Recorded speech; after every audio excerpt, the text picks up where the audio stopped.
OTAs just wrapped up for the Miami Dolphins for 2016, and now we're going to be looking forward toward minicamp next week. Right now, Jarvis Landry talked to us today. We're going to be having a report on him later today. He talked a little bit about how much losing hurts for him. If you've ever seen this guy in the locker room after a loss, you can tell how much losing just eats at him.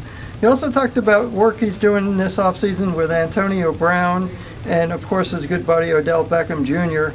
And that's a little bit of his efforts toward getting even better. Adam Gase says that he's going to expect to see Jarvis Landry even better than what we've seen so far. And, of course, he was the co-MVP of the team last year.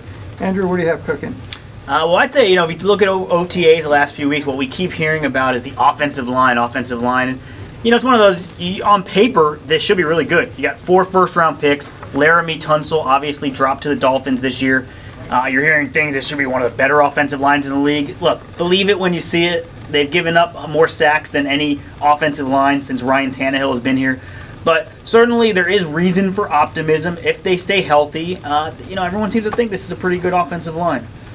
I think so. They do have a lot of talent to work with this year, more than any that they've had since Tannehill's been around.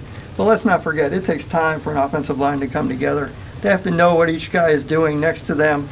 That's not going to happen overnight, so I wouldn't expect miracles in September anyway.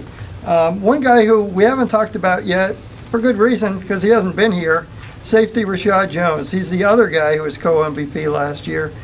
He's holding out, trying to get a better contract. He still has 2 years left on his contract. There's even been noise about maybe he'll sit out the season. That ain't happening. We'll see him here sooner or later, probably sooner. Maybe he'll miss a little bit of minicamp, who knows.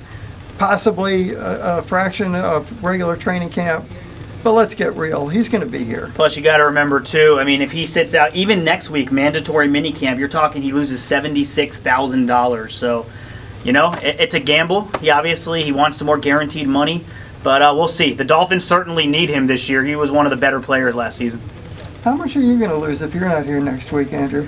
I think I signed a 3-year, $30 million deal with the Palm Beach Post this offseason. So cool. Very cool.